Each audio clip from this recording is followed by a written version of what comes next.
The first motorsports competition at the Indianapolis Motor Speedway took place in 1909 in the form of motorcycle races.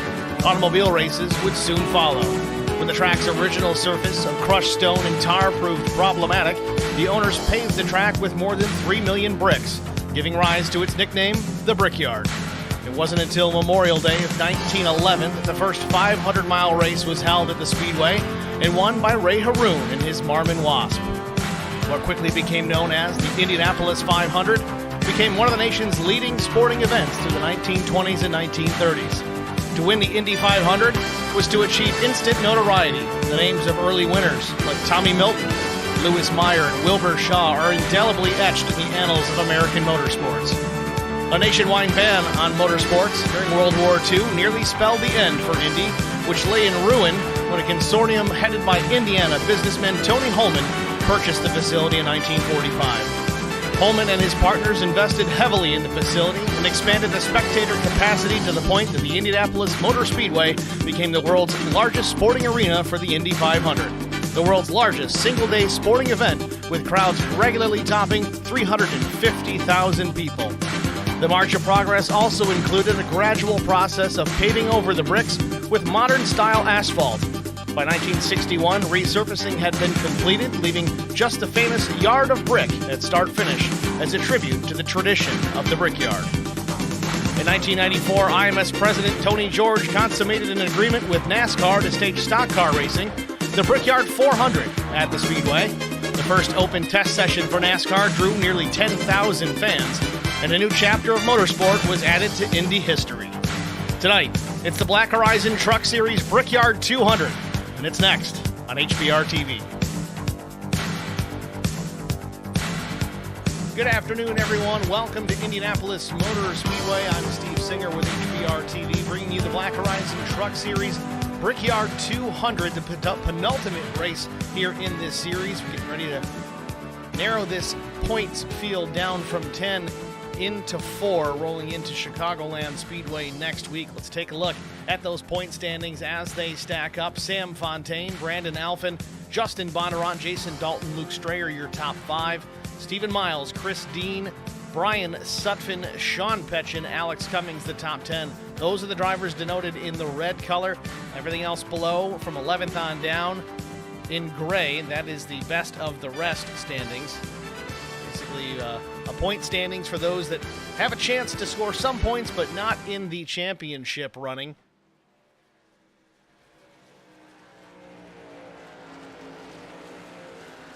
Practice still underway here, wrapping up momentarily. Fastest on the board so far is the 21 of Brandon Alphin, the 53.01.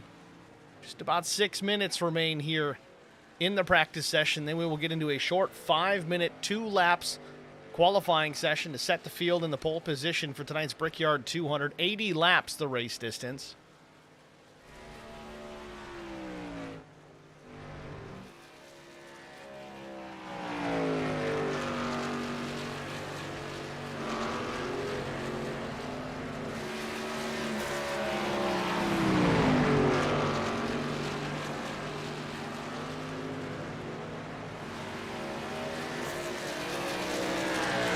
Petchin second quick, the number 69 truck, 53.02. Pretty close times here. Don't know how much of the draft is really playing a part here in the practice session. Steve Miles, third quick, Bondurant fourth, Pierce fifth, Zach Millett, 53.22 in sixth. Diego Sainz, Jason Dalton, Sam Fontaine, Luke Strayer, your top 10. Again, a lot of this can change throughout the course of qualifying. No drafting whatsoever, of course, single car runs. Will set the field.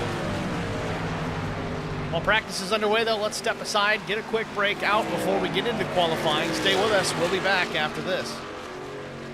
I met Marcos Garza when we were doing radiothons for St. Jude Children's Research Hospital. We needed sponsors to help us raise money, and he's always the first one to jump in. I would describe Marcos and his team as upstanding, someone you can trust, and he is just a genuine guy. Marcos has been very generous. He has a genuine concern for people. You need somebody that cares about you. And that's what Marcos is, and that's pretty much what this firm is. The Garza Law Firm. Let us help.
by 2/100ths of a second over Brandon.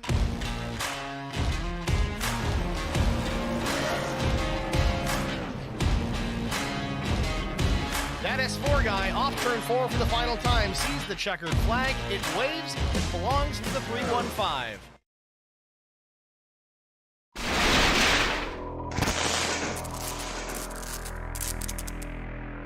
Checkered flag. Contact and Brian Rose wins it. A photo finish at the line. Oh, we got a wreck. Will Hewitt's through the trial for the final time, and oh, they're wrecking. Big trouble. Vincent Short sneaks through, and I think Short.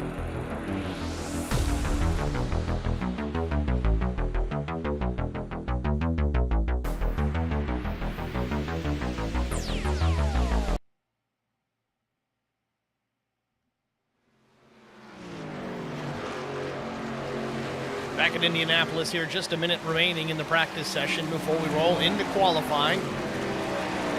Again, this is the penultimate race in this season. Next week will be the finale out at Chicagoland Speedway.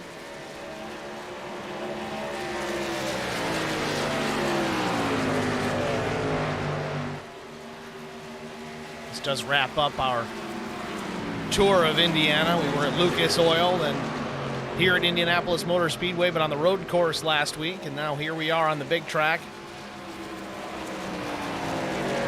Leave Indiana on to Joliet, Illinois.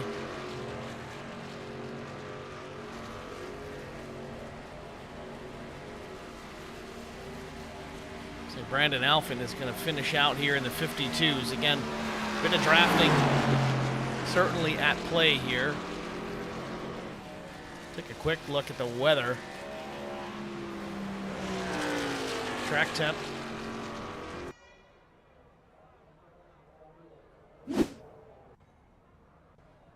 So practice complete. Wait to see who rolls out onto the speedway first. Chris Dean looks to be the first. Number 48 machine.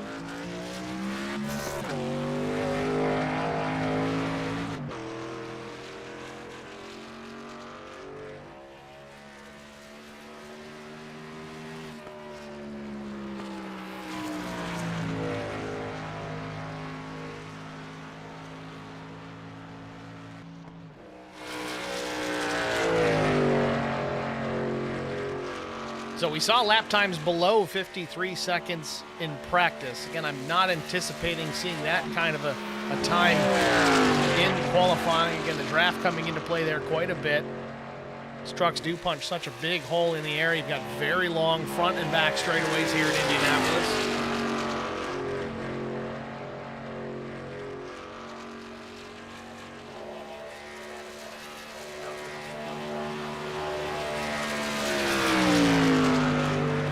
Weather once again, track temperature 102 degrees. Air temp 73 degrees, 40% humidity, partly cloudy skies. Just keep an eye on that track temp, see if it changes throughout the course of the afternoon.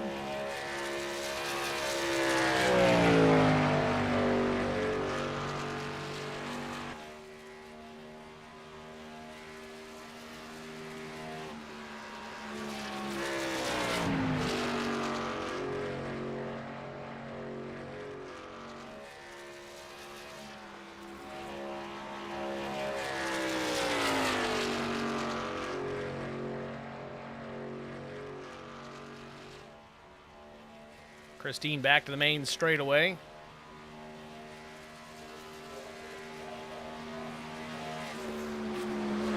.53.35 first time around for Christine. Not a bad lap. Jacob Drift second quick, but Brandon Alphin tops everybody.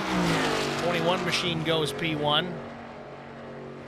52.99, very quick lap time, especially without the draft. Did not expect to see anyone crack that 52-second barrier.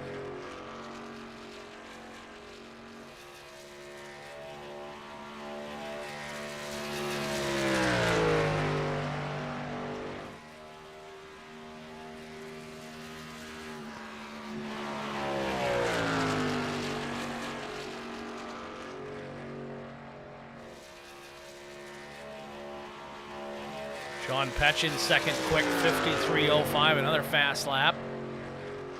Zach Millett's in there 6th right now, 53.36.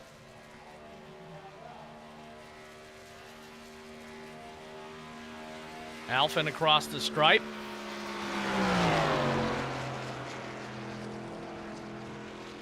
Second lap of 53.23.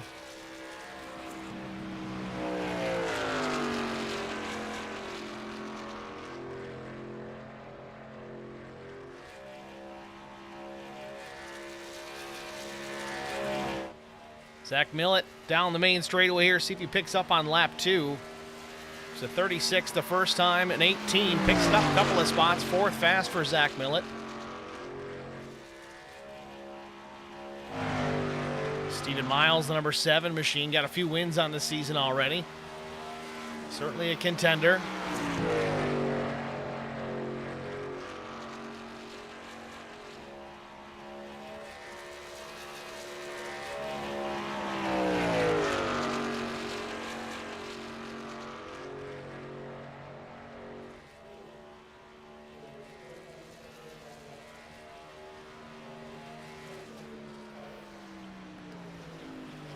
Steven Miles across the line, 53.48, puts him 14th on the board. Might have gotten the fence at some point, a little bit of damage on that machine. Luke Simonson, the number 49, Ford Blue Advantage machine.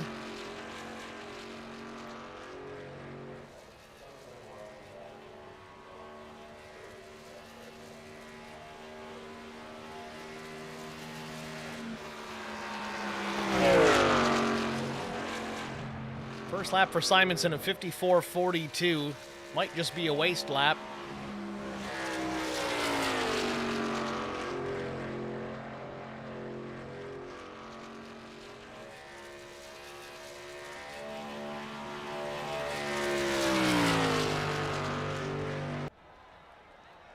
Not going to get that second lap in as qualifying comes to an end. 5 minutes have elapsed and it's all over. They don't get to finish that lap that they have started.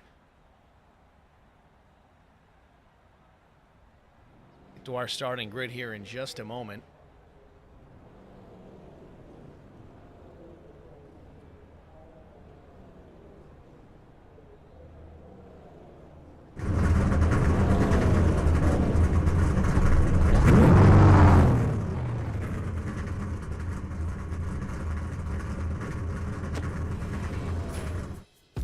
So let's take a look. Our starting grid for tonight's Black Horizon Truck Series Brickyard 200 on the pole position with a lap time of 52.991 seconds.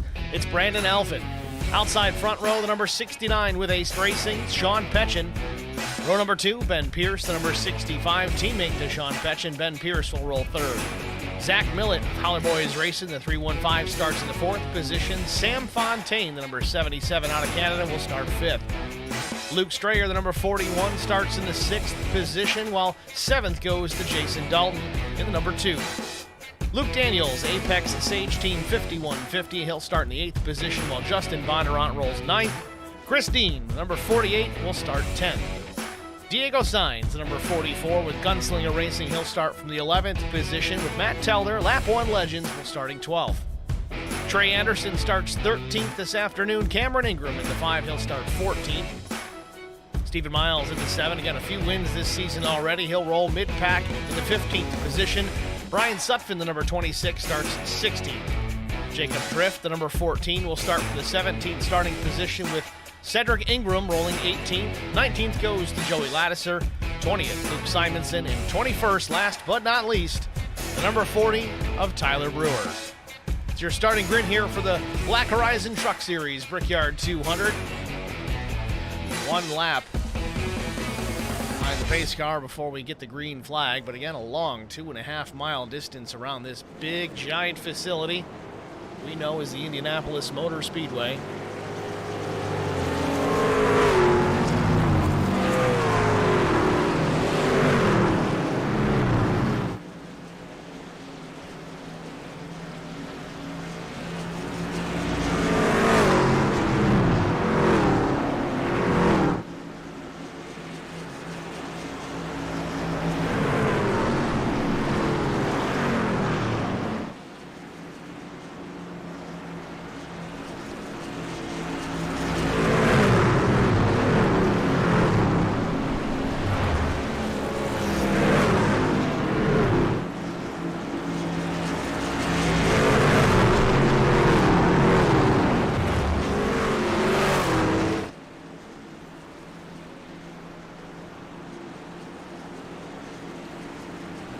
It's a beautiful sight, a packed house here at Indianapolis Motor Speedway.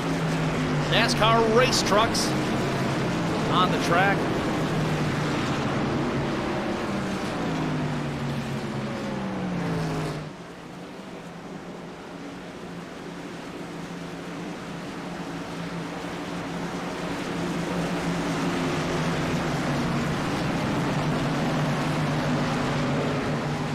Pace car about to pull off here as they exit turn number 4, long main straightaway. Start finish line not quite dead center, about I'd say 2/3 down the main straightaway. Green flag. Green flag waves. We're underway from Indianapolis.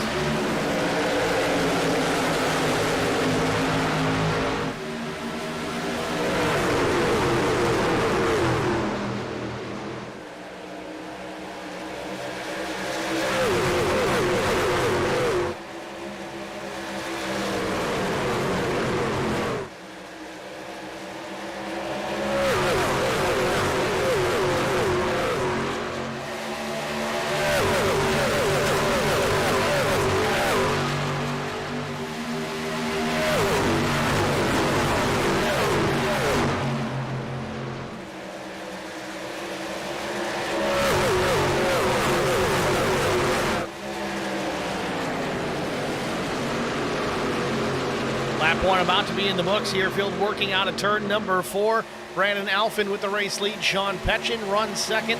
First lap in the books. Clean and green.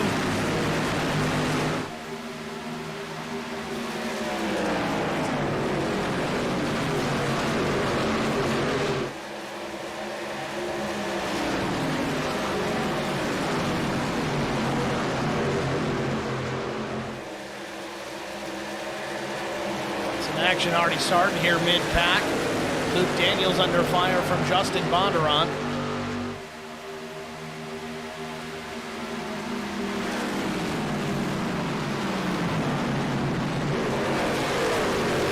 Bondurant has taken the position with ease. Moved Bondurant up to P7. He's up a couple of positions already.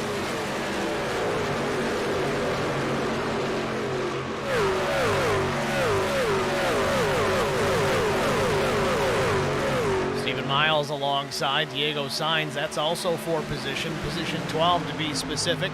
The 7 of Miles on the bottom, the 44 of Sainz up top. Miles all the way down just below that white line. Left side tires just barely getting out of that inside curbing. Got to be careful though. You can over-rotate the truck very easily if you get too far to the bottom, though it does help it rotate the center if you're a little tight.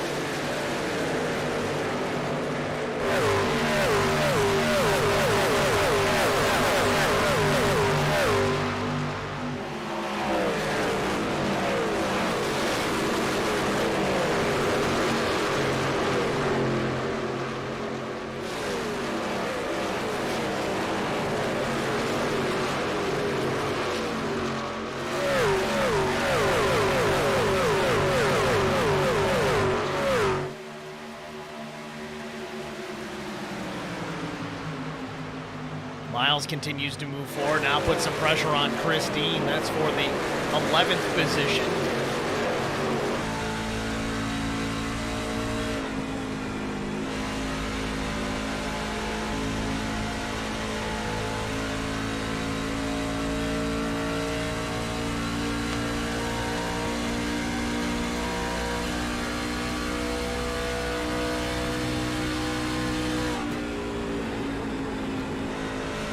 Chris Dean backing up the corner entry a little bit more than Steve Miles. Miles drove it in deep.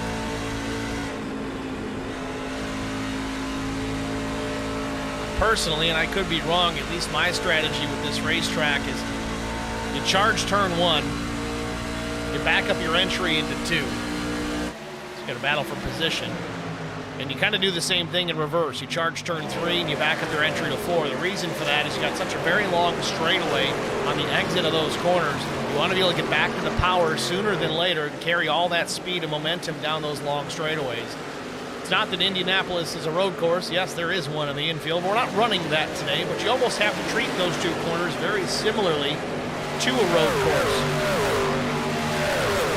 Kind of liken that to turn 1 at Watkins Glen. You back up the entry, kind of sacrifice a lot getting into the corner so you can maximize the exit, carry that speed all the way up through the S's and down the back straightaway into the bus stop. It's kind of the same principle here at Indy. Exit at turn 2, exit at turn 4. You want to have as much power into that truck as you can. Carry it all the way down the straightaway. I'll tell you though, talk about power. Steve Miles is on a charge, doing very well.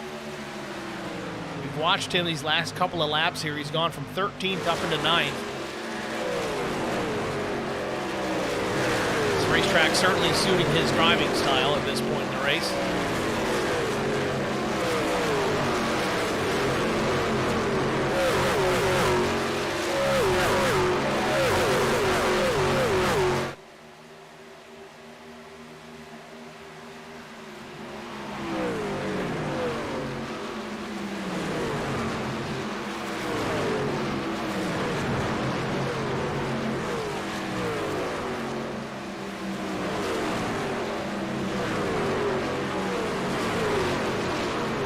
Diego Sainz still falling backwards here through the field. He was up in that 11th spot a few laps ago. Now he's back into P14 and about to lose another spot here to Brian Sutphin. Sutphin, the number 26 on the inside here at the start and finish line. He's going to have this spot, it looks like, down into turn 1. Meanwhile, the 5, Cameron Ingram, is going to follow him through. Sainz continues to free fall back through the field.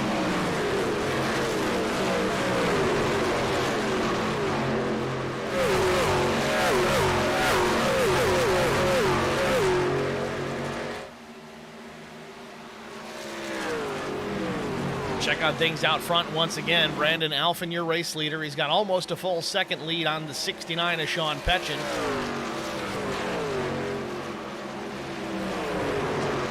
Petchin running there second in the number 69 Toyota Tundra TRD Pro. Zach Millett running in the 3rd position, up 1 spot since the start of the race. Castle Packs Power number 315.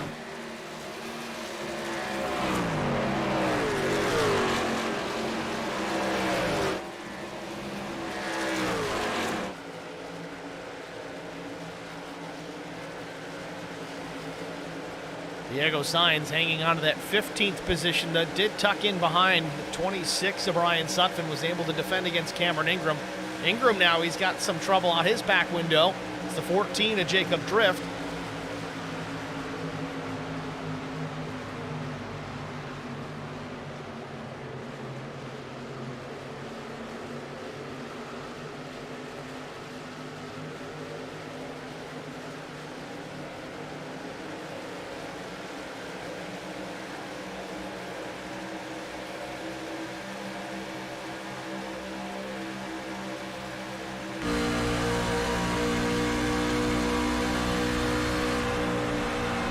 Sainz working on the 26 of Sutphin once again. I don't know if Diego just got hung out on the outside lane. It's not a good place to be here at Indianapolis. It's a hard place to make passes. It's certainly a harder place to defend.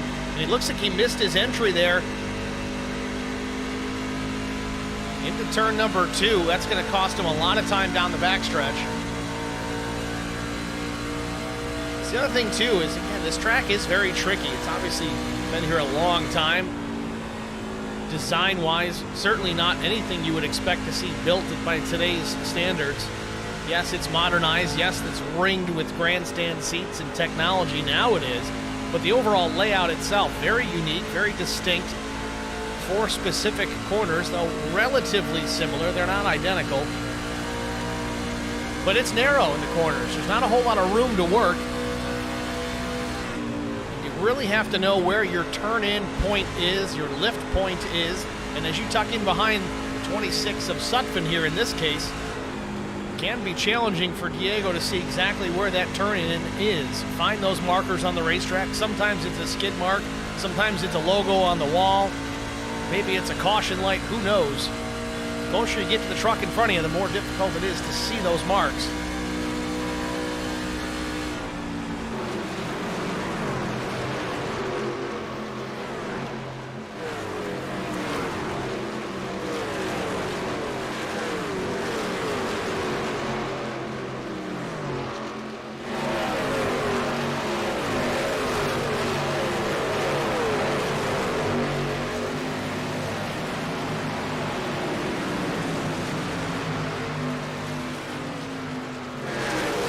Christine taking a spot from Matt Telder. Moved the 48 up one spot within the top 10. Trey Anderson might have got a piece of the wall there just a moment ago. Gets away with it.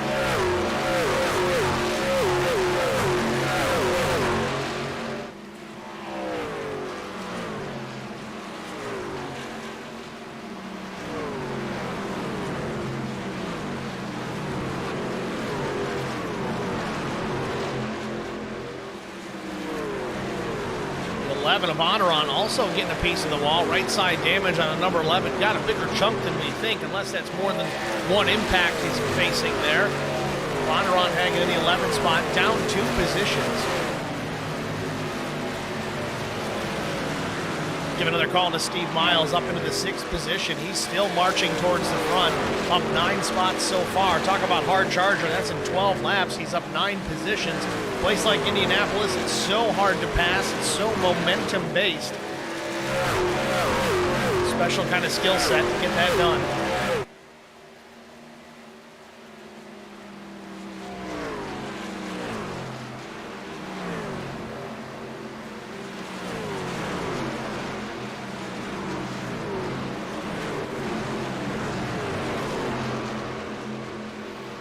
Diego Sainz starting to charge back.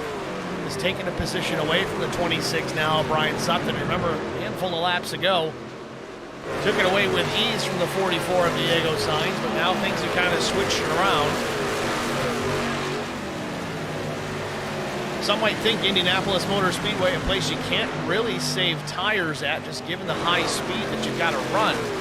But maybe that was the case. Diego Sainz, I mean, he qualified 11. Slipped back a few spots, just take it easy on the tires early. We got a yellow. Trouble. Matt Telder involved, Trey Anderson involved.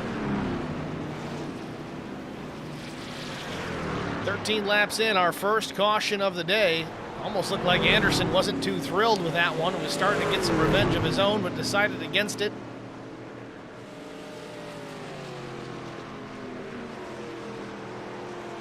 Well, well, well.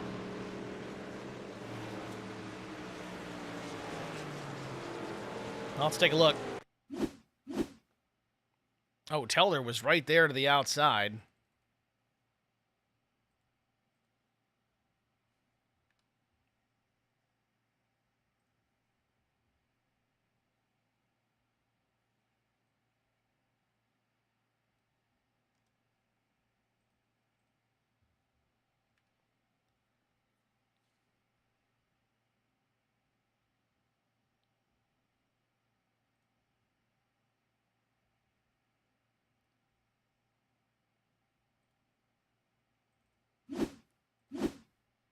Let's back it up a little bit here. Let's go on board with Telder.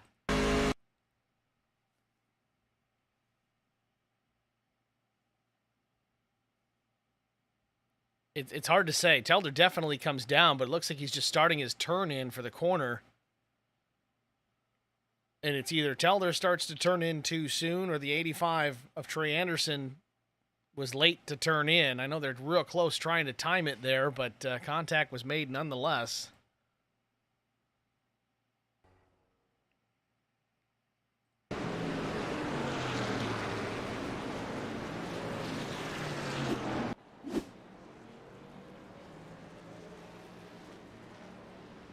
Had a bunch of pit stops underway here at the Speedway. Lead lap trucks coming down regardless. Again, only 15 laps in. Kind of surprised to see it. We'll see what these guys do as far as their strategies are concerned. I wonder what the plan really is because they only have 3 sets of tires. 15 laps in. I guess it's not too terribly early depending on how long the run goes the next time. Betchen misses the box though, has to back up just a bit.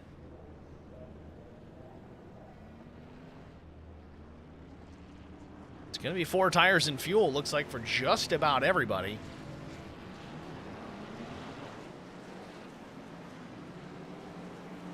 A couple of drivers stayed on the racetrack. Joe Laddiser, Jacob Drift. This is where we're going to see how much 15 laps of fall off really is.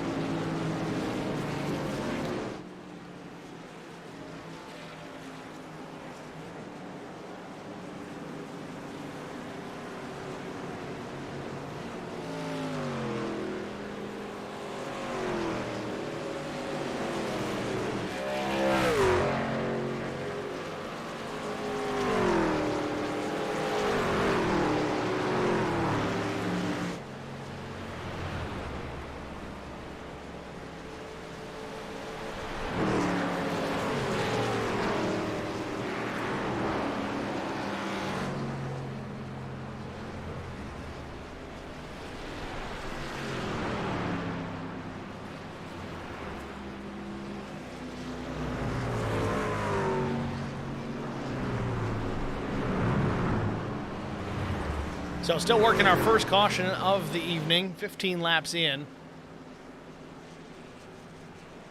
It's between Matt Telder and Trey Anderson. Two-truck incident.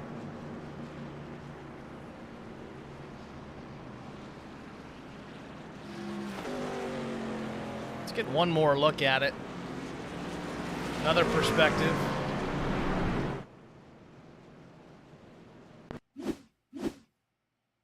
Hard to see specifically from here.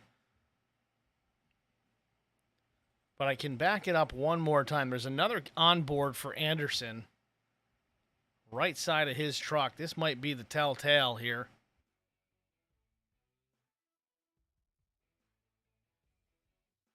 This is getting into the corner. Yeah, this Telder's just trying to start his turn down. It's really tough to say if it's just a matter of he turned in too soon or if Trey turned down too late. Combination of both. Who knows? Racing incident, hard to say. Either way, Anderson wasn't too thrilled with it, but it is what it is. Sometimes that's racing. That's what happens.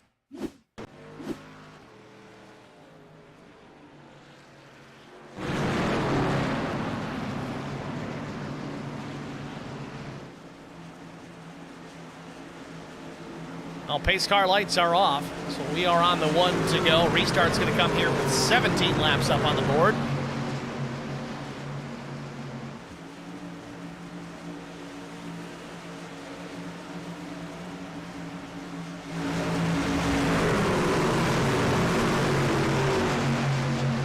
Green flag, green flag. Green flag waves are back underway. Jacob Drift, your race leader, with the preferred lane down into turn number one. Himself and Joe Laddiser stayed out under the caution, did not take tires. Laddiser way out of position onto turn one, opens the door for Zach Millett. Millett takes it away, 3 wide for a moment into 2. Millett's going to get hung on the outside if he's not careful. Sam Fontaine looking low. Down the backstretch, a big gaggle of trucks. Sean Petchen to the inside of Sam Fontaine, runs him all the way down to the grass. Alphin back to the top spot. It's Jacob Drift still 3 wide once again into 3 for just a moment on entry. A little bit of contact, maybe. Petchen gets away with it. 14 continues to free fall. Jacob Drift, old tires, maybe he's saving a set for the end, crossing his fingers for another caution. We'll see how this pays off later on.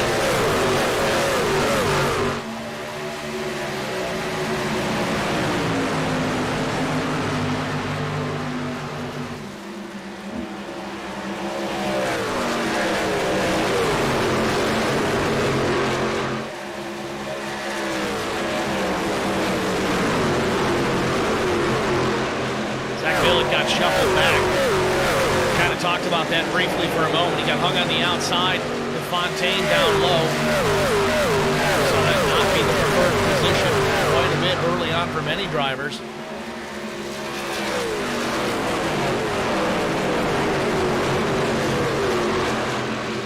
Millett back in 7th. Brandon Alphin out in front. Petchen back in the 2nd position. But man, Alphin, he must really like this place because he has set sail once again. 8/10 of a second advantage as they get back to the line here.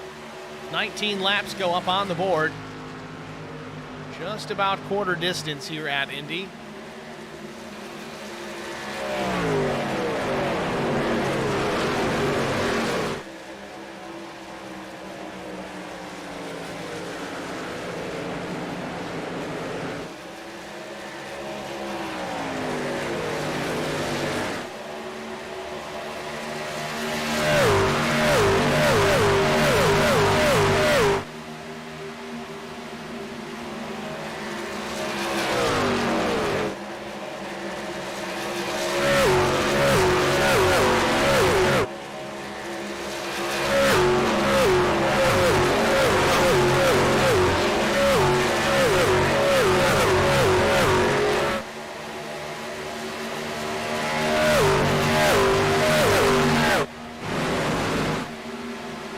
Alphin maintains the top spot with Petchen starting to cut into that advantage.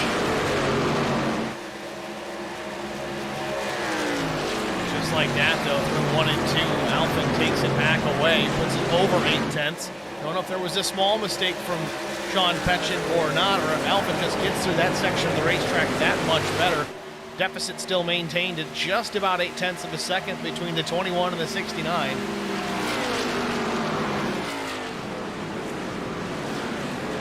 Cameron Ingram running back in the 8th position. Steve Miles lost a spot throughout the pit stop, but still +8 on the day so far for the driver, the number 7.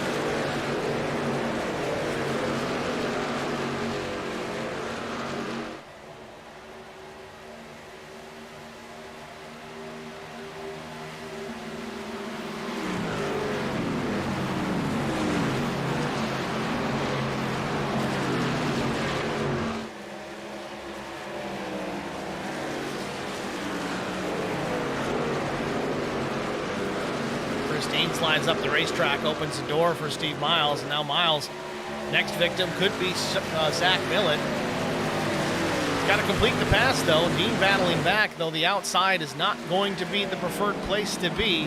Miles clears him into turn 3.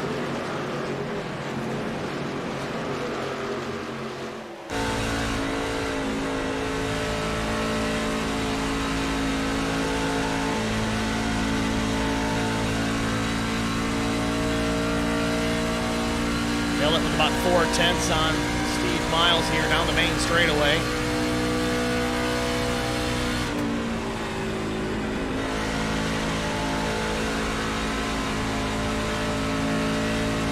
Sounds like the truck might be a little tight. Did hear him have to lift just a little on corner exit.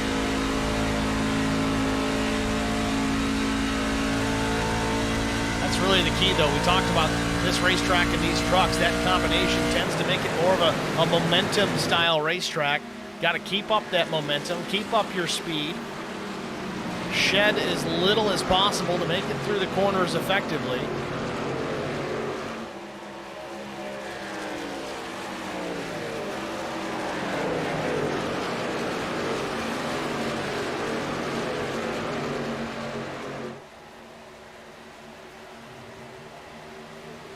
Field pretty well calmed down here, 23 laps in. Single file freight train down the front stretch.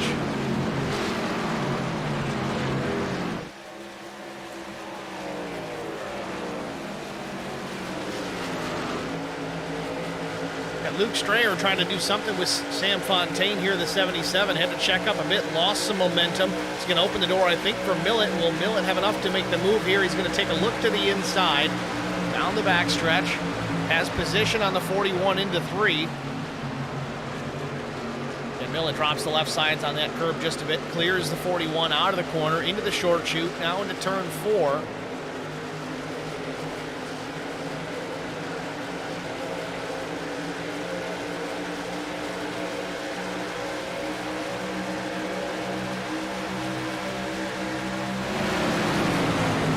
Strayer's got a handful. Miles in the back window as well.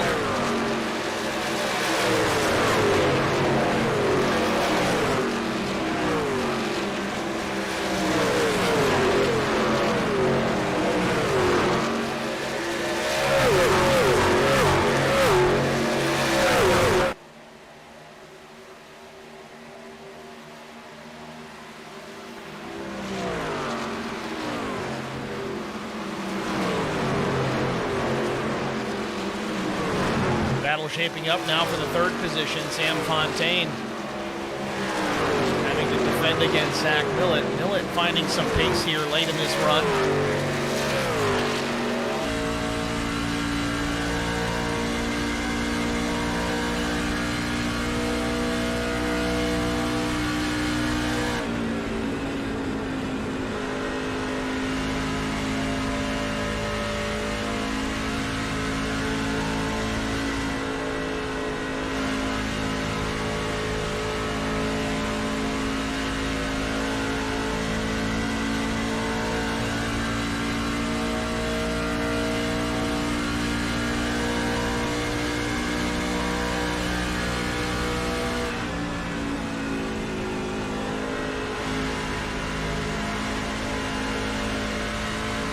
Millett closed the gap there into turn 3. See if he can get the run out of 4.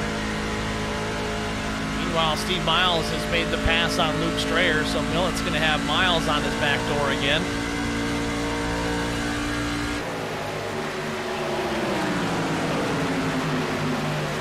Meanwhile, Brandon Alphin set sail 1.5 seconds over Sean Petchen. Battle on the racetrack here for third. Sam Fontaine, Zach Millett, Steve Miles, Luke Strayer. That's back to sixth, and it's Chris Dean.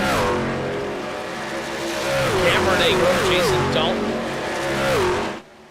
10th place is Luke Daniels.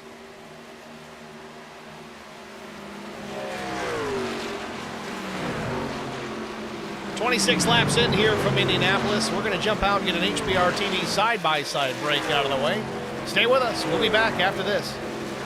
I met Marco Scarza when we were doing radiothons for St. Jude Children's Research Hospital. We needed sponsors to help us raise money, and he's always the first one to jump in. I would describe Marcos and his team as upstanding, someone you can trust, and he is just a genuine guy. Marcos has been very generous. He has a genuine concern for people. You need somebody that cares about you. And that's what Marcos is, and that's pretty much what this firm is. The Garza Law Firm. Let us help.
Back at Indianapolis Motor Speedway for the Brickyard 200.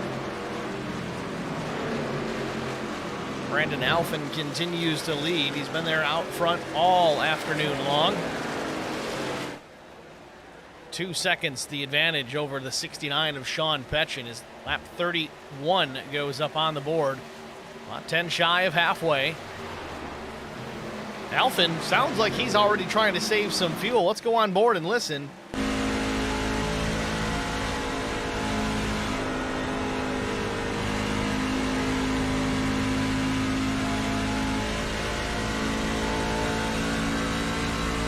If he is, he's going to lift and coast here at the end of the straightaway.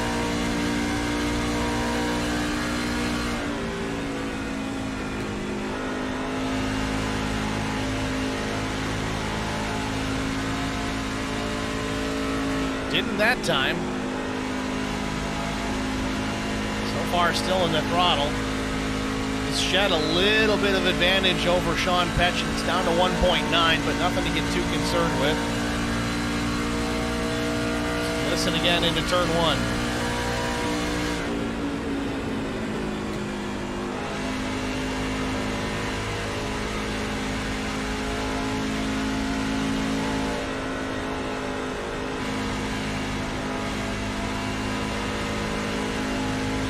Definitely heard him out of the throttle the first time before we went in car.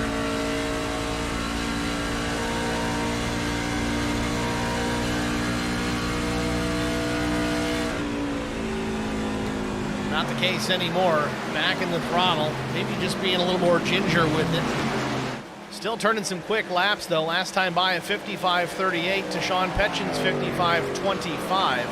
Now Fontaine's running a 55.09. Right now the fastest truck on the racetrack, that number 77 that runs third.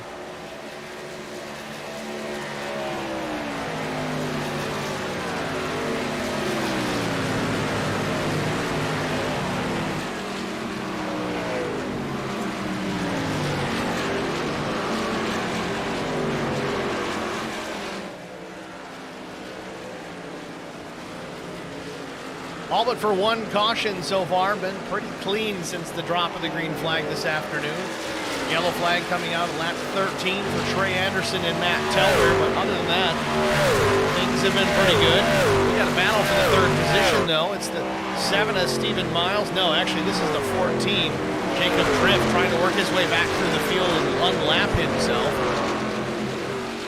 Drift made a pit stop in lap 27, so he's a little bit off cycle at this point. Same for Lattiser.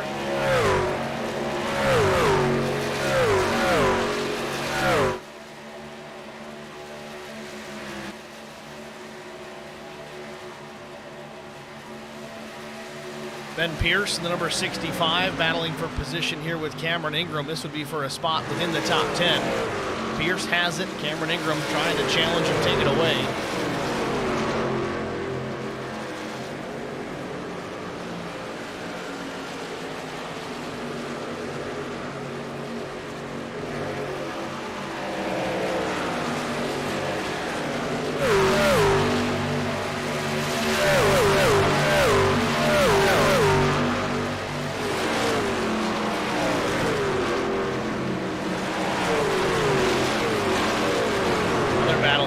Top 10, Jason Dalton in 8th position. Luke Daniels, Ben Pierce now becoming part of this battle.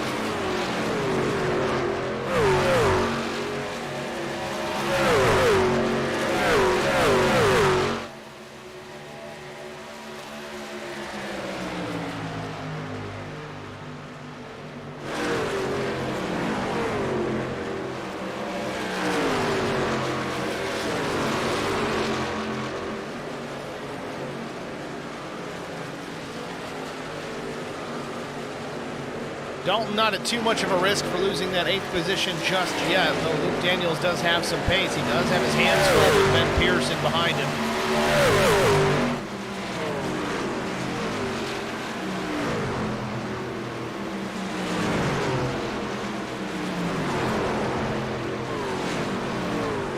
Another battle for position here. It's Cedric Ingram and Cameron Ingram going back and forth.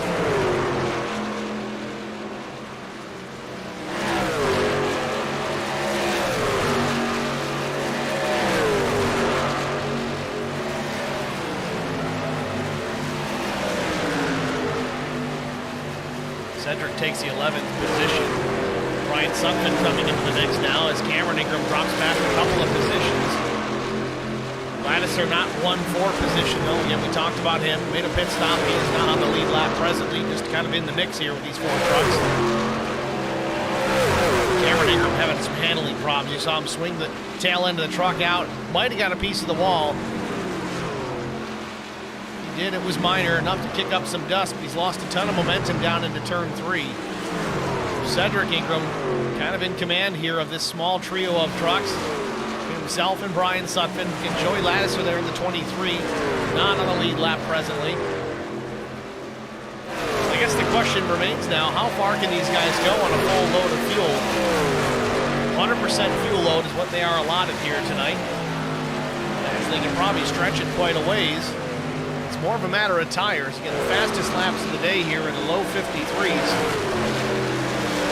Leaders are running mid-55s right now, so plenty of fall off of this tire.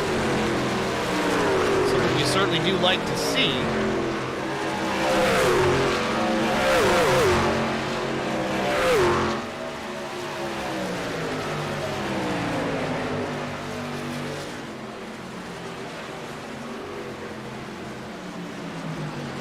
Battle for position shaping up between Dalton and Luke Daniels. Dalton comes up the top of the racetrack to block the advance, but now Ben Pierce is going to come down and try and take the spot away from Daniels. It's all happening here for 8th, 9th, and 10th. Alfin still stretching his lead. Now it's 3 seconds over the 69 of Sean Petchen.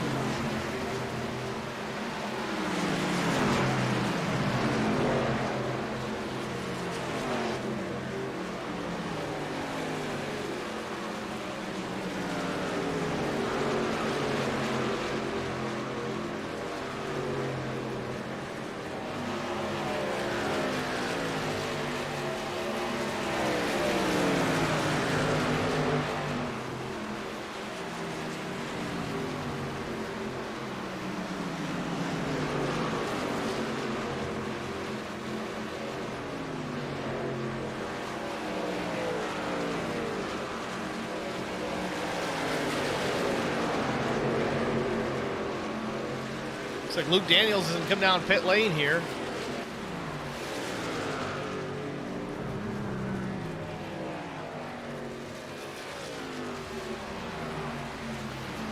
Certainly seemed like a planned stop. Again, the tire is certainly going away on the back of that machine. It's having some troubles. Not so much with 5 of Cameron Ingram.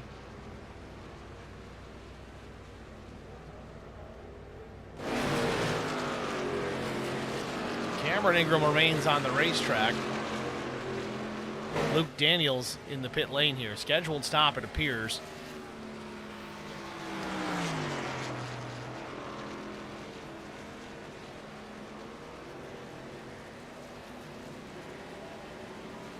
So Daniels down and away.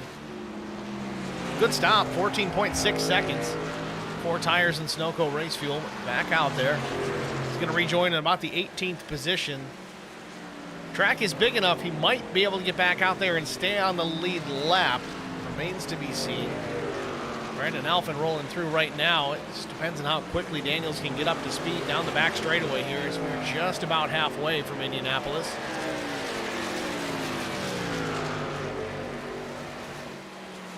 Meanwhile, change of position for the second spot. Sam Fontaine has gotten around Sean Petchen. Steve Miles closing in as well. Millett back in 5th.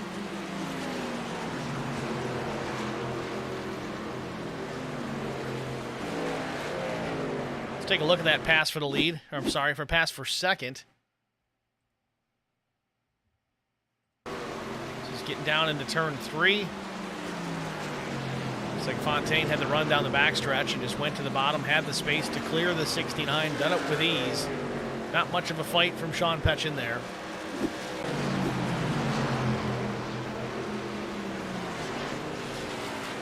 So the battle's going to shape up here for the 3rd spot between Petchen, Miles, and Millett.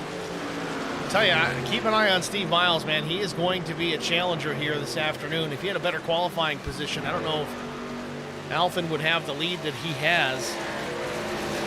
Miles has been just charging up through the field, making a move here for the 3rd spot. Same way Fontaine did it, down into turn 3.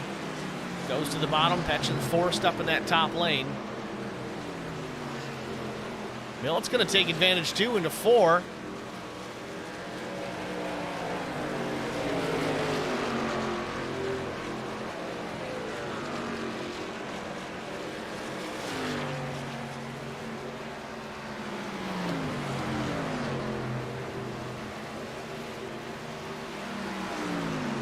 Jason Dalton peels off the track. He's in the pits.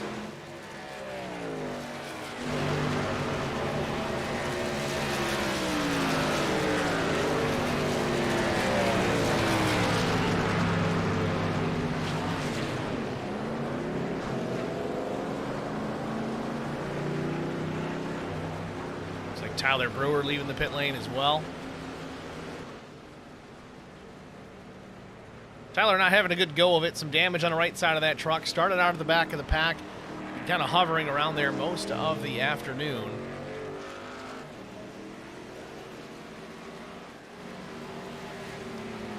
Back out front. Battles within this top 5. Calming down as Sean Petchin now enters pit lane. Now Petchin looks like he might have got a piece of the wall. Hard to say. I see a little bit of right front damage on that Toyota Tundra TRD Pro.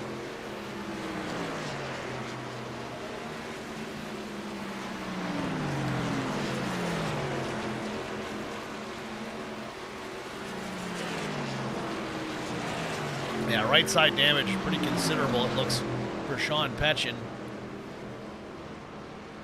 No fast repair here in the Black Horizon Truck Series. So if he's going to get it repaired, he's going to have to spend some time doing it, or just dump the clutch and go. Try to stay on the lead lap. Try to hope for a caution, see if he can fix it at that point. But right now, he's going to have to live with it.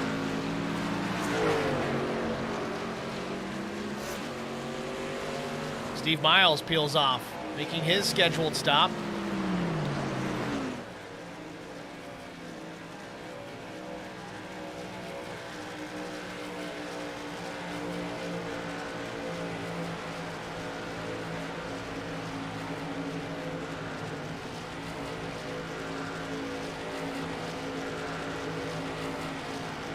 Again, fully expect 4 tires and fuel for Steve Miles here.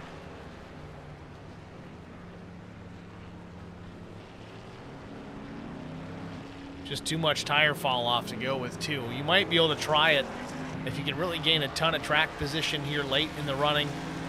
We get a caution late in the race. There's only a handful of laps left. Maybe you try 2 tires. Try to squeak out a good finish, but I think 4 is going to be the answer 99% of the time here, especially at Indy. It's a smooth racetrack, but it definitely wears out tires. Meanwhile, Zach Millett through the pit stop cycles has taken the lead.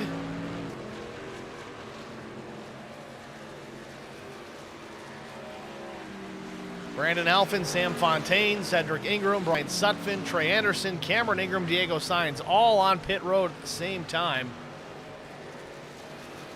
A green flag stop. We've seen Zach Millett do this so many times. Getting in and out, the key to fast pit stops. Key to gaining up a lot of track position during that green flag cycle. Millett has been very good at it over the seasons in different series and different tracks, but a place like Indianapolis, as he's going to come right now, a lot of flat corners exiting pit lane. You've got a long ways to go to get to that commitment cone, basically at pit exit, to that blend line that's flat. You can't go up on the racetrack. You got that big patch of grass between you and the racing surface. See how much time Millett can gain doing just that. Again, it's risky, and you saw him locking him up, getting to pit lane. Hopefully he didn't speed.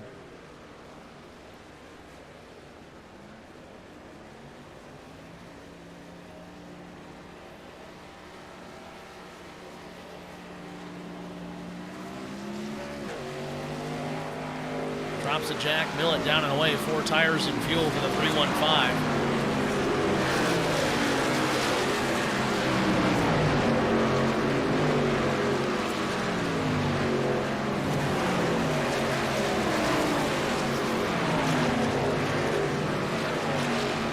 Millett, even through that cycle, he's back to 8th spot.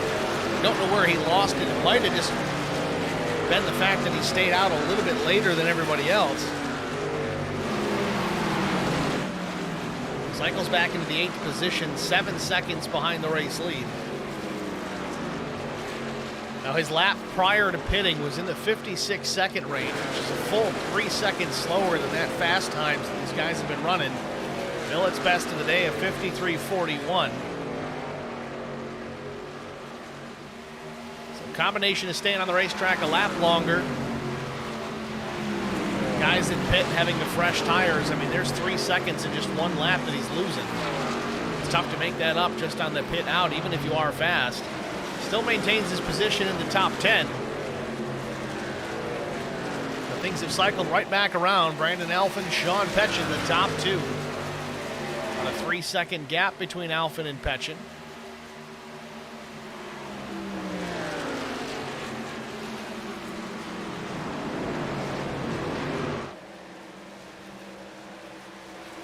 Steve Miles losing a bit of time in the pits. Not sure exactly where it was. He's having to fight back through into the top 5 as he takes the spot from Chris Dean. Putting the pressure on Fontaine. Fontaine goes to the bottom to go around a slow truck. That's Tyler Brewer. Brewer's got some damage on that Ford F-150.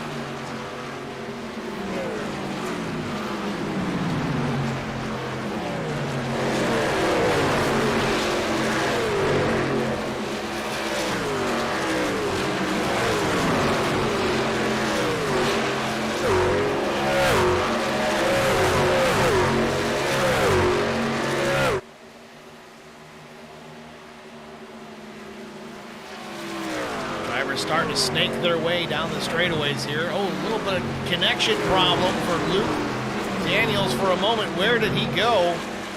Still hasn't reappeared.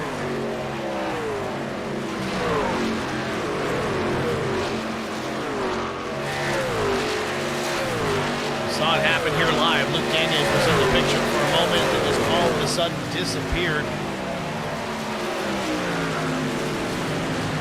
Daniels being shown back in the 16th spot, but he is not on the racetrack currently.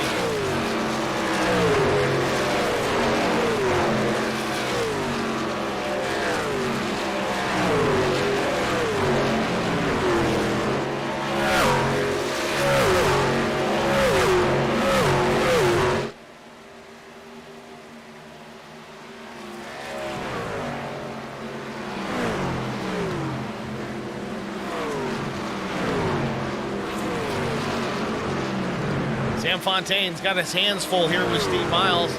Fontaine in that third position. Miles wants more. 49 laps up on the board.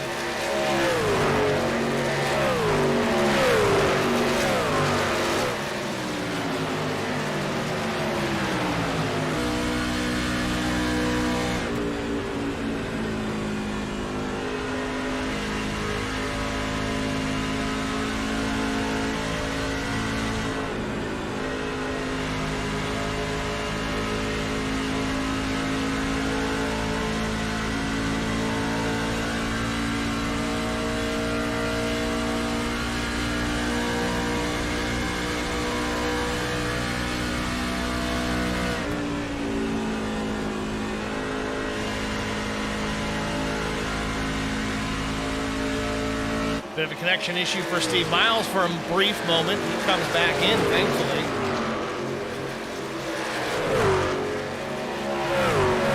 Tough break for Luke Daniels. Looks like he never came back. He's listed in 20th currently.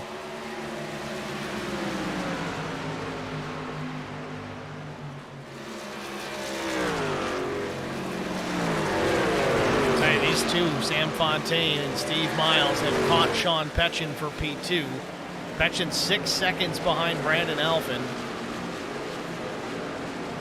Final stages of this race underway. You gotta wonder if Fontaine or Miles, either one of these drivers, have enough. They can run down Alphen. Maybe challenge him for this race win as Fontaine goes to the inside. It's gonna take the position away from Sean Petchen. Petchen's gonna get hung on the outside here. Miles comes down low, almost some contact. And through this, Zach Millett's up into the 5th spot. He's taking a peek, trying to work with these guys and go around as well. Millett dives to the bottom.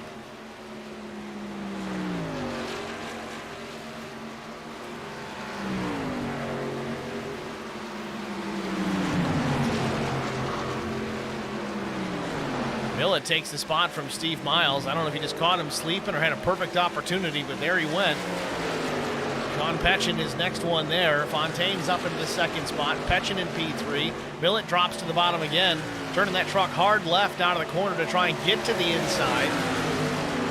Alongside the 69 machine, down the backstretch into 3. He's going to take the 3rd position away. Miles being aggressive there in the rearview mirror as well. He wants to go. I think Miles might be a tick faster.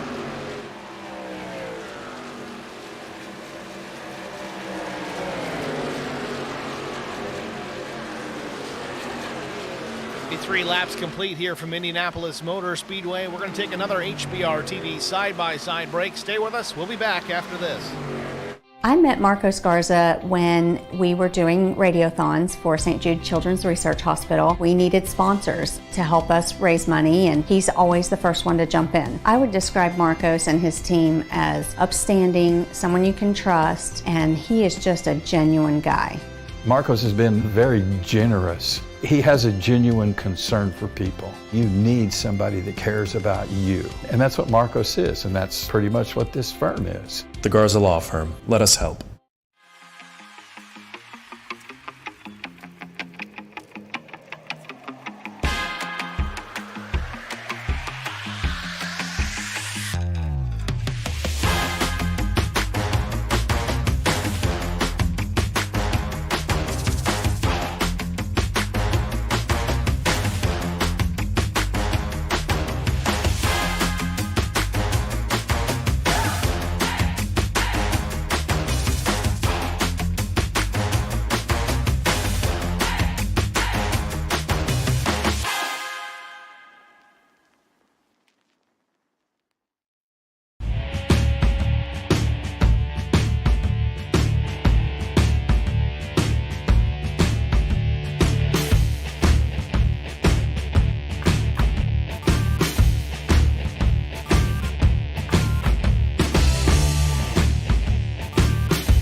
Back at the Indianapolis Motor Speedway, the Brickyard 200 Black Horizon Truck Series. Laps winding down here at the Speedway, 57 on the board. We saw in that break the side-by-side, Zach Millen able to pass Sam Fontaine for the second spot, but Sam holding course, only 2 to 3 truck lengths behind the 315, and he's not letting go. Meanwhile, these guys both are still 8.5 plus seconds behind race leader Brandon Alphin, who's just in another zip code right now. Last lap for Alphin, a 54.34, was the fastest lap on the track at the time. Millett ran a 54.67, Fontaine a 54.70.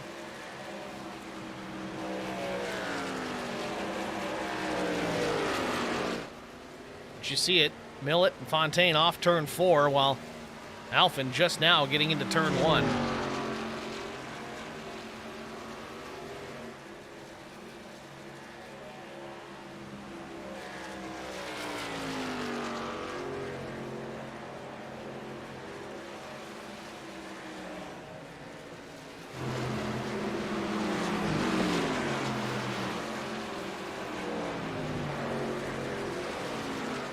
Millet starting to put some distance on the 77. Steve Miles' charge to the front is kind of dissipated. I don't know if he's just saving his stuff here for a little bit later on in this run.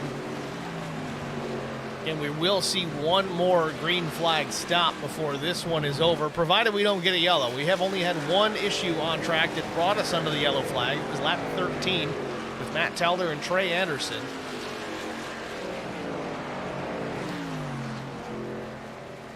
Anderson able to still maintain the lead lap here in the 12th position. Telder, unfortunately, is going to get credited with last.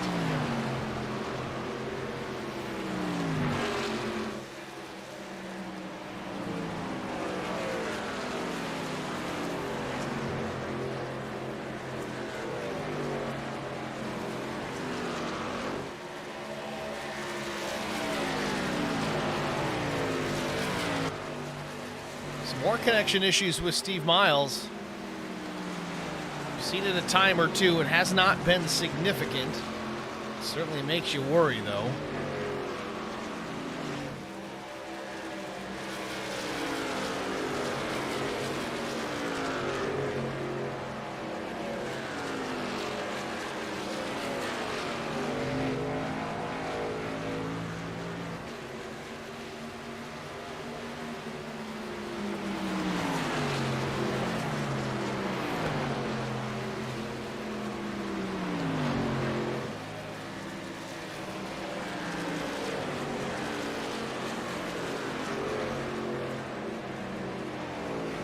Field pretty well spread out at this point in the race.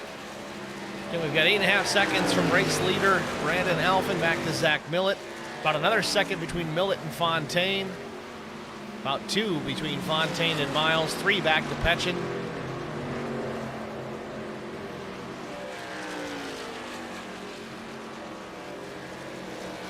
Millett's in a decent spot here. Again, he has plenty of ground he's going to have to make up. At 8.5 seconds, Alphen just clicking laps off here. Still running 54s. 54.93, though. Millett was quicker that last time by about 0.2. 54.71. Now it goes back up. 55.07 for Millett's lap this time by. Meanwhile, Sean Petchin, Ben Pierce, Jason Dalton all down pit lane.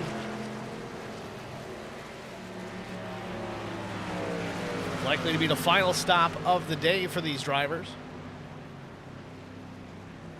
They almost got to wonder, does Millett hit pit lane right now? Kind of undercut Alphen, put some fresh tires on? I mean, 53s, low 53s, best lap of the day. Current lap's 55.07. You could gain 2 seconds a lap here on fresh tires. Now, you got to keep in mind that Alphen's going to have to be able to do the same, because once Millett comes down, Brandon will probably do the same. He'll get a fresh set of tires, but something to think about. Sean Petchin completes his pit work. Oh, goes real wide there in the grass.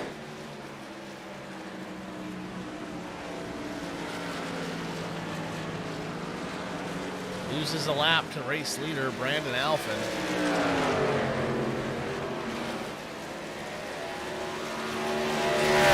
Derek Welch in the stream chat. What's going on, Derek?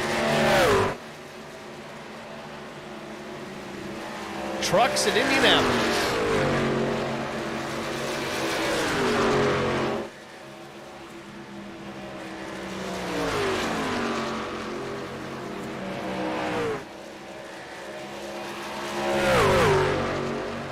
So this would be a good indicator. I know Petchin's got a little bit of damage, so it's not a perfect example, but he does have fresh tires now compared to the 21.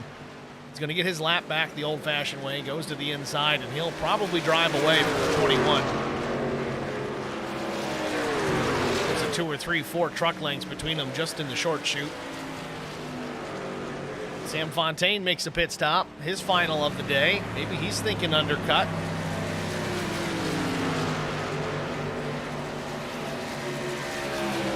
I think a guy like Fontaine being in pits at this point, that might start to drag some guys down. Sam has shown a lot of pace here this afternoon, as he typically does.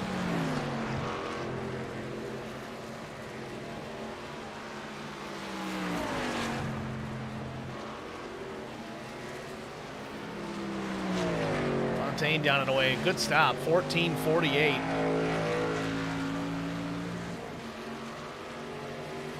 And here comes Millett. Like I said, it seemed like you're going to start pulling guys down pit lane here with Fontaine making the opportunity to hit the pits and get some tires. You think these guys were going to start to do the same thing. Millett's down. Final pit stop of the race for Zach Millett. Final set of tires for Zach Millett, so no need, even if we get a caution, he's making his bed right now. He's going to have to sleep in it.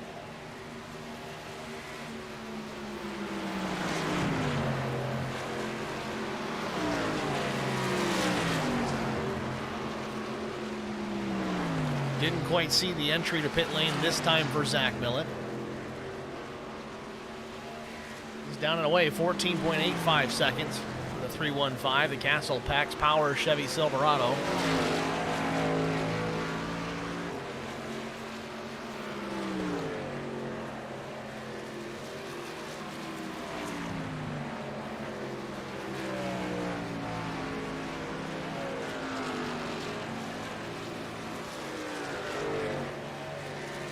Rejoins the fight. You see how close Fontaine was able to close back up on Millett just with one lapse of fresher tires. It's not quite enough to get back to him.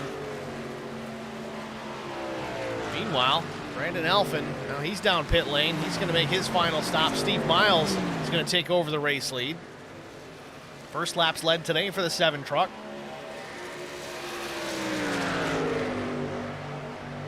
Diego Sainz in the 44. He is in the 14th position. Last truck on the lead lap. He wants to hang on to that. Of course, if we get a caution, it changes everything. These guys can get waved back around, catch up with the field. We'll turn into a sprint race here at Indy.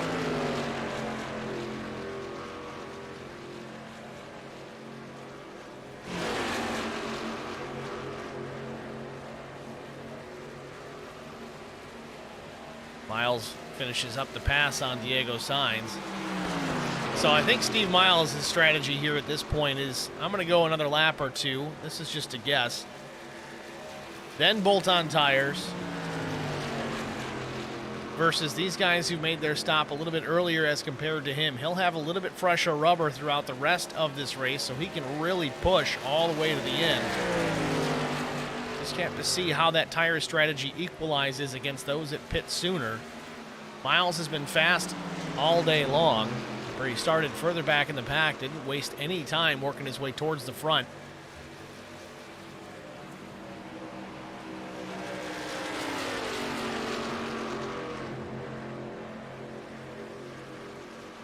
Drivers still needing to pit: Steve Miles, Brian Sutphin, Cedric Ingram, Trey Anderson. Drivers with their pit stops finished up: Brandon Alphin, Zach Millett, Sam Fontaine, Sean Petchin, Luke Strayer, Jason Dalton. I can't imagine these guys up front in the top 4 can stretch it all the way to the finish. Again, I don't have a real hard answer on what the fuel window is with these trucks at this particular track at 100% fuel load. But Miles has 10 seconds on the 26 of Brian Sutphin, 16 seconds on P3, 21 on P4, 23 on P5. It's a 53-second lap at best around this place. So you can kind of make your judgments as to how much of a gap he's really got. It's significant. Does he need to save the fuel to make it to the finish? That's really the question. I would imagine yes. If you've got some of these fast guys that were opting to pit as early as they had here, laps 64, 63, 62, and so on. Granted, yes, they want the tires for the advantage. As far as that better lap time, they don't have to deal with that fall off. But if you're going to deal with the fall off and you can save enough fuel to make it to the finish here, we're closing in on 12, 13 laps to go. I wouldn't put it past anybody to make this a fuel mileage race. Again, I might just be adding some drama here because we don't know. Maybe they ran out in 2 laps. We don't know. But just keep it in the back of your mind, folks. There's a lot of guys up here in this top 4, top 3 specifically, that have not stopped. Trey Anderson went back to the 5th position. He still needs to stop, so he's going to probably lose a lap or close to it if he pits at this point.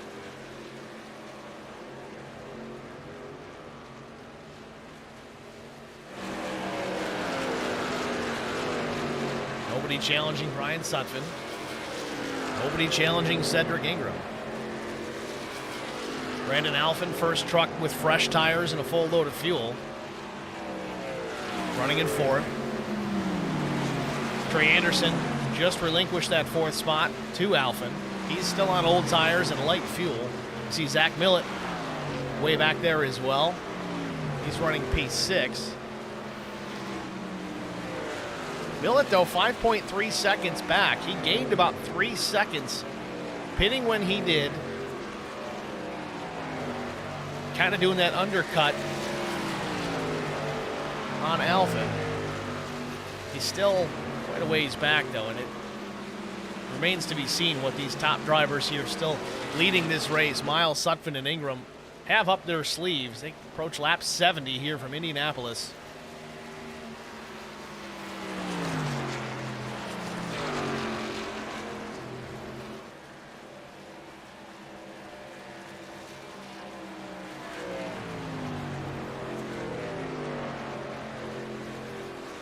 Cedric Ingram's going to pit from the top 5. His final stop coming with just about 10 laps to go. Last lap for Miles, just shy of 56 seconds. In fact, a 55.92, and I mentioned that because Sutphin ran an identical lap time. Brandon Alphen now up into P3. He's running 53.66. Millett now up into 4th.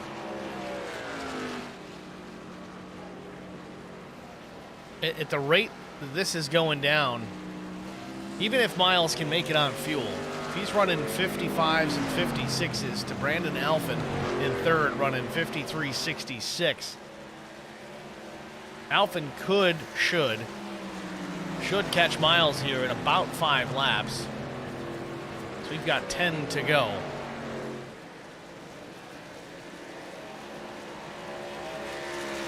You know, hindsight is always 20/20, but it's starting to look like Miles would have been better off pitting when these guys did. At least he would have had the fresh tire to go out and push the truck, use his skills as a fast driver out there and see what he can do with it versus working on the strategy. So far, I mean, it is what it is. Here's the thing, though. We've got 11, maybe 10 trucks, depending on how things work out with Dean. No, he's coming to pit lane right now. Miles down pit road here with 10 laps to go. He's going to relinquish the lead. Man, given that, I would have pit when these leaders did.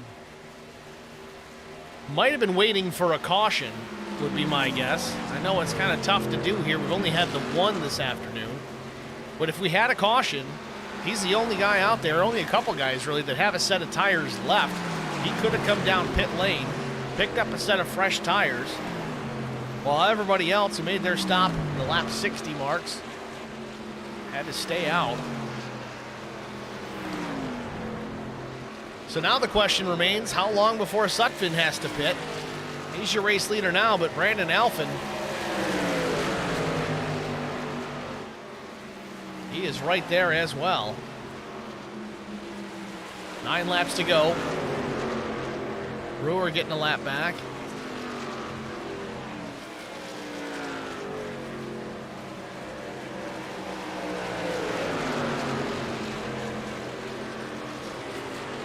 Here he comes, Sutphin down pit lane for the final stop of the day. It's going to be a hard pill to swallow. So Brandon Alphen back to the point.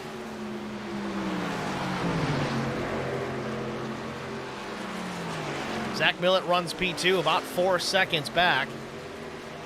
Last lap for Millett of 54.27 to Alphen's 54.97. If that continues, he could catch him. I just don't know if he's going to have enough time. Got to keep in mind, Alphen was working with some lap traffic there, so that certainly cost him some lap time, but Millett's going to have to work his way through those two as well. With 7 coming to 7 laps to go, I just don't think there's enough time for Millett to catch and then ultimately pass the 21. Looks like he's in solid shape for a P2 here with Anderson running 3rd, but talk about Anderson. If he can make this stick, finish 3rd here, remember he wrecked, he was part of that first caution, our only caution of the day. He's running P3 right now. Well, I say that.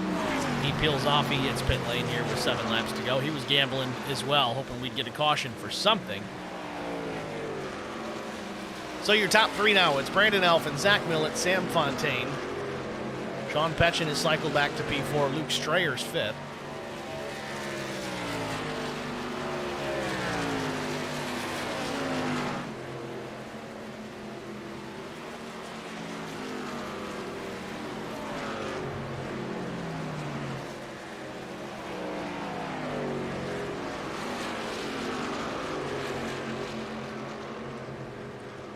Steve Miles, through his pit stop, he's cycled back to the 8th position. Again, he's going to be shot out of a cannon here with these fresh tires versus the guys he's got to work his way around. He's still going to have a solid finish here today, just not going to battle for the win.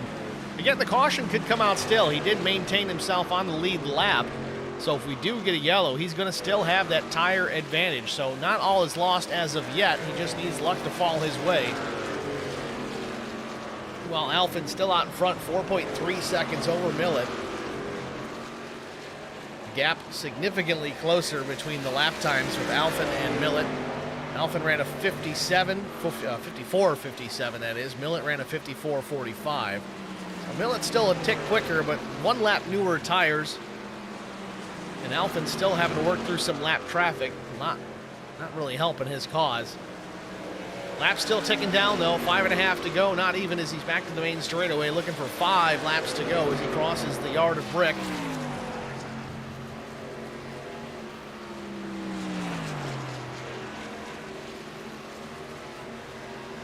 Millett having to work through that lap traffic as well. Lucky enough to get through it on the front stretch here. Not going to hurt him too bad through turns 1 and 2.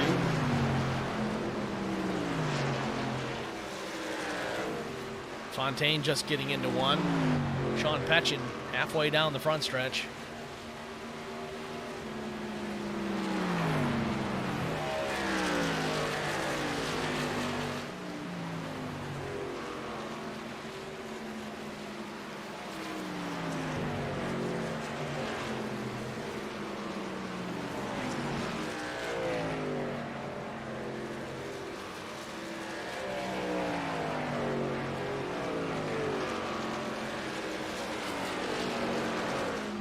Brandon Alphin looking at 4 laps to go.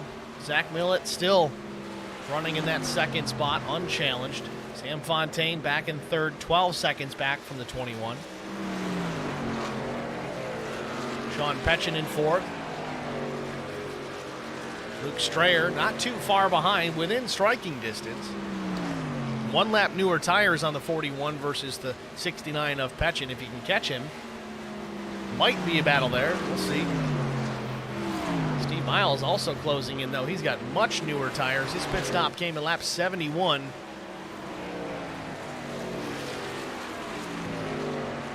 I'll tell you, he really is in a good position here. He's 6th. If we get the caution right now, I think he's the only guy left. The only guy that has tires, really. It'd be himself and Brian Sutphin that would be really in good shape here to battle for the win if they can get through the traffic. Again, this place is so hard to pass. And with 3 to go, you just got to wonder if you'd have enough time anyway. Jason Dalton running in 7th, right where he started here today, so not moving forward, but certainly not going backwards. That's always a plus. Ben Pierce running in P8. Brian Sutton, as we said, made his pit stop quite late, so he's on fresh tires. Might pick up a couple extra spots. Cedric Ingram just behind him in 10th. Justin Bondurant in 11th. Trey Anderson, again, brought out our first caution of the day with Matt Telder. Got some damage fixed, got out there, never gave up. He's currently 12th, the last truck on the lead lap.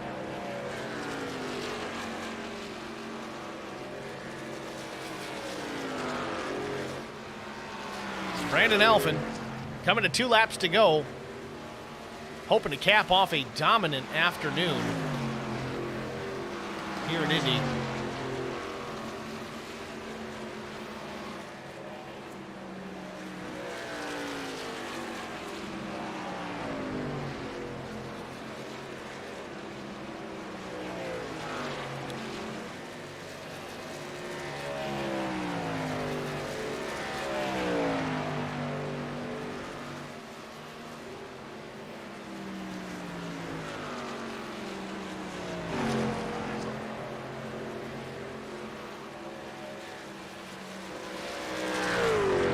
continues to pull away, too, from Zach Millett. That gap is still widening.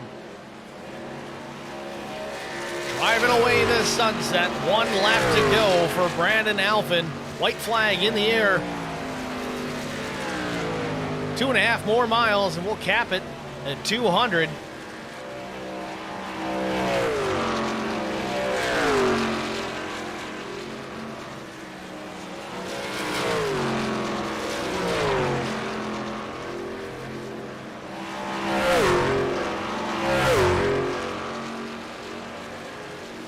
Brandon Alphin had pace in every session we had this evening here. Practice, qualifying, course, the race. Started on pole position. Led the most laps tonight. Rock solid, mistake free. Brandon Alphin got 1 more corner to go.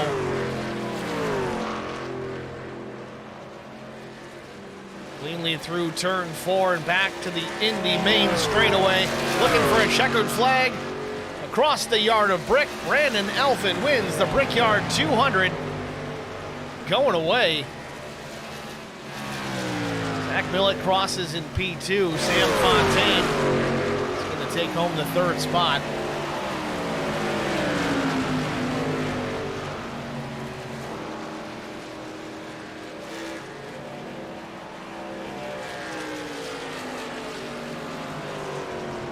Brandon Alphin, your race winner here from Indianapolis Motor Speedway. Put on an absolute clinic here today.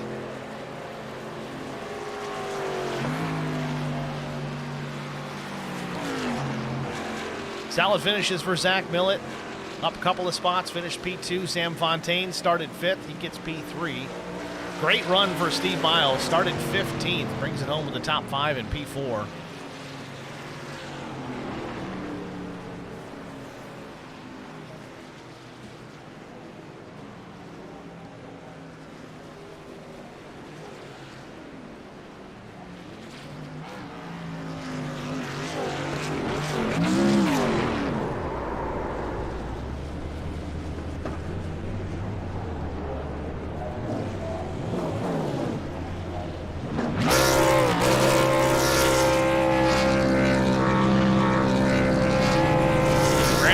Burning them down.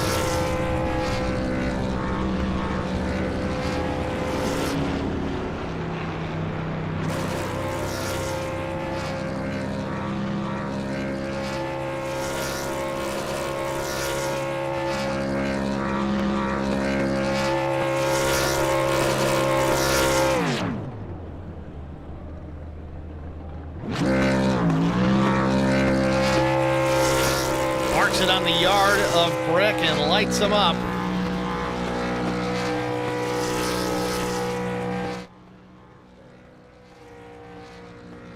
With that, we're going to jump out, get a break out of the way, have our top 3 finishers in the broadcast booth. After this, stay with us, folks. We'll be right back. I met Marco Scarza when we were doing radiothons for St. Jude Children's Research Hospital. We needed sponsors to help us raise money, and he's always the first one to jump in. I would describe Marcos and his team as upstanding, someone you can trust, and he is just a genuine guy. Marcos has been very generous. He has a genuine concern for people. You need somebody that cares about you. And that's what Marcos is, and that's pretty much what this firm is. The Garza Law Firm. Let us help.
back at Indianapolis Motor Speedway. The Brickyard 200 is in the books. Brandon Alphen takes the top honors with a dominating performance here this afternoon.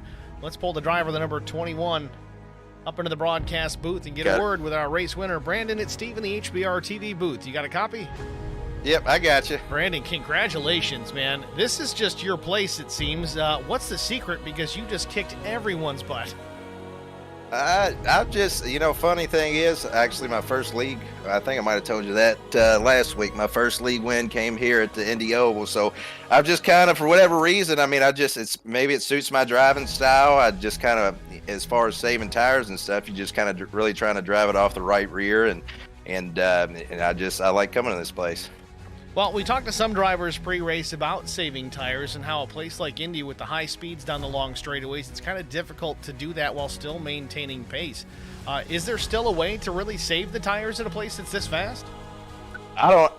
Me personally, I don't think so. I just, because it's like you said, it's so hard to pass. And okay, if you do save tires and then catch them at the end of the run, I feel like it kind of evens out as far as being able to pass, because it's a one-lane track, so you're not going to go on the outside or get a run, running a different line. So, I think it's kind of, just kind of go all out, maybe about 90% or so, but especially after last year where I know the race went green the whole time, and a lot of people, the way that they tried to save and get to 20 laps, we were running less fuel. And so I was like, screw that. I was like, I'm going to go out there.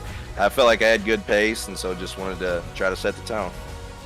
Well, Indy is Indy. It's its own entity. You can't really go and say, all right, this place is going to be like Daytona, and we're going to have all kinds of crazy passes and action and this, that, and the other thing. But you still have to go out there and race the racetrack. It's its own animal, and you did a great job with that here tonight.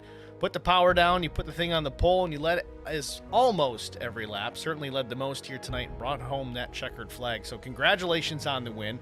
Next week, it's the race. It's the finale. It's Chicagoland Speedway. Obviously much different than Indy, but still a tough racetrack where tire savings could come into play. How do you feel about Chicagoland? Yeah, I'm excited. I think it was 3 seasons ago. I ended up doing a kind of a crazy fuel strategy where was committed to it, and just kind of worked out where I think I came in third that race and stuff. But I'm looking forward to it. I love these longer races. I think it's 167 laps maybe, and just kind of where we got to double stint the tires and stuff. So I feel pretty good about it, and just trying to build on what we did here at Indy and then take it to Chicagoland. Certainly looking forward to it next week. Brandon, congratulations once again, man. Who do you want to shout out to before we let you go? I'd like to give a shout out to our teammates, or my teammates, Chris Scala. I know he wasn't here tonight, but that's what it was. I always think with Indy, where he was broadcasting that first win, and it just kind of snowballed into the next week. So give a shout out to him, Stephen Miles, and then Lucas Strayer. They both had really good runs tonight as well. So I believe Strayer made the playoffs for the Final Four, and I'm not sure if Miles got in or not, but I know he did a heck of a job starting back there where he didn't have a great qualifying run, and then to finish, I think it was P4 was good for him. So hopefully we can keep it going, and also give a shout out to Dale's Pools, like having that on the hood and winning at Indy. So, and also to you as well, Steve. All right, Brandon. Well, thanks for talking to us, man. Good luck next week at the finale at Chicagoland. All right. Appreciate it, man. Thank you. It's Brandon Alphen, your race winner here at Indy. Next, we're going to talk to Zach Millett. Bring Zach, the driver of the 315 Castle Pax Power Chevrolet, into the broadcast booth. Zach, it's Steve at HBR TV. You with us? Hey, Steve, got a copy. Zach, congratulations, man. A P2 finish. You said so even prior to qualifying that you were kind of struggling here. I think you were 6th quick in practice. I think 4th fast in qualifying. Sniffed the lead a little bit here today, but never really got that thing out in the wind in front of Brandon Alphen. Was there anything you could have done to catch him, or are you just settling for P2 here today? Man, I don't know. Anything short of a re-rack. Maybe. I don't know. I was just talking to the guys in the green room there, and it took me, I don't know, maybe 50 laps to kind of figure it out. The first stint, I was trying to save tires and be gentle with the gas, and it saved the right rear a little bit, but then my right front was still burnt up, so I was starting to push. And then towards the end, I kind of figured out to try to burn up that right rear to get a little more rotation. And by then, I mean, I was so far back. I'm happy to come home second, though, man. It feels like a win. Well, certainly an impressive run to watch. Some battles out there on the racetrack. You and Sam Fontaine, that was a fun one to watch go down. Eventually did take that position away and started to put some gap on him, but then pit stops. And we had also talked about that pre-race as far as how much time can be gained through that cycle of pit stops. You got a long pit road here and then really a long exit getting back onto the racetrack into that blend line. Was there really a lot of time to be gained there or not so much? I think more of the time gained was kind of on the entrance. They have that pit line that comes out, and it kind of makes you think to start braking right at it. But I mean, you got a ton more room. The last time coming down, I kind of was a little gentle with it. I should have pushed it another 50 footer at least. But coming off, it was pretty sketchy. You know, you touch a blade of grass, you're dead. Well, either way, an impressive run for a track you didn't get a lot of time on. He's certainly not super familiar with it. Next week at Chicagoland Speedway, that's a place that most people are super familiar with. How do you feel about your chances out there? I know you're not in the top 4 points hunt, but you're still part of the rest. Walk us through your thoughts on Chicagoland next week. I don't know, man. That's one of those tracks everybody's good at, it seems like. You really got to save tires. It's usually, you know, an economy race. So I don't know. We'll get some laps in, and I think I'm off right now, so I think I should be able to race, but we'll see. We'll play it by ear, and hopefully I can make it, because it's going to be fun racing there with these guys. Certainly looking forward to it, Zach. Again, congratulations on the runner-up position. Who do you want to shout out to before we let you go? I got to thank you, Steve, and HBR TV. Happy to get the Castle Products Silverado up on the podium. It's a great-looking truck. I love the sponsor. It's awesome. Great-looking ride. I got to thank Track Bar Media, HBR, all the HBR guys, Eric Dotson State Farm, Castle Products again, HBRshop.com. Head over there, check out what Brian's done to that. He's got a whole bunch of stuff up there. And HBRTV1.com, right, Steve? HBRTV1.com. Yep, that's the new website for the broadcast side of things, where you can check out photo galleries, and actually even the live video is posted there as well. So if you don't feel like going to YouTube because it's so hard to get there, but either way, there's a tab on there. Click live and it'll take you right to the right link for that particular race, and you can watch it from there. So thanks for the shout out there, Zach. Absolutely, man. It was one thing I didn't write down, so I didn't want to say the wrong one. But besides that, throw me a follow on Twitch. We just streamed tonight too, and hey, the camera worked tonight, so high five to that. But that S4 guy on Twitch. Winning, well, almost. P2. Close enough, right? Thanks for talking to us, Zach. Good luck next week at Chicagoland. Thanks, man. Zach Millett, your runner-up here at Indianapolis. Next, we're going to pull Sam Fontaine up into the broadcast booth and get a word with the third-place finisher, driver of the number 77 machine, Sam Fontaine. It's Steve in the booth. You got us? Yes, sir. Sam, congratulations. Third-place finish. Started fifth here this afternoon. Things didn't move a whole lot up at the front of the field as far as positions go. Once you got near that top 5, passes got harder and harder to come by, but you still picked up a couple of them. Walk us through your race. Was there any crazy strategy that you had to employ?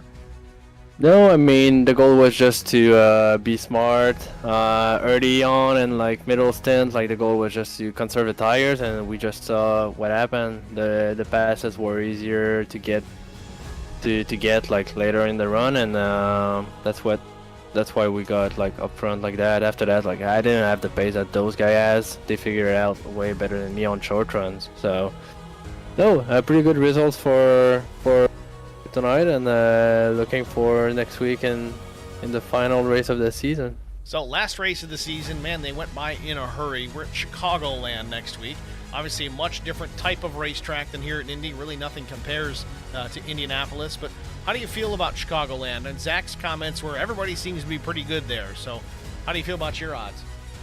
Yeah, I mean, I've won it one year, like 2 seasons ago, so I will hope to do the same. It's gonna be different, more laps. The weather evolved through the race a little bit. We go from sunset to night, so it changed the track a little bit, and the tire management and strategy is going to be important to get right. So hopefully we can figure it out and get good. But no, tire is going to be a big deal next week, and hopefully we get the best out of it. All right, Sam. Well, we certainly wish you luck. And who do you want to shout out to before we let you go? Yeah, all the guys in KGD2 doing a great job. Not the result they wanted maybe for tonight, but still doing one guy in the top 3 and another one in the top two others in the top 10. So and yeah, everyone in the leagues, and for you, the broadcast too. Again, thanks. Well, Sam, thanks for talking to us, man. Good luck next week.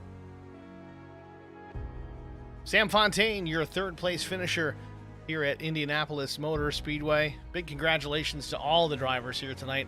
Tough track to get a hold of. They did a good job with it. Only one caution to speak of. Let's take a look at our race results on the event.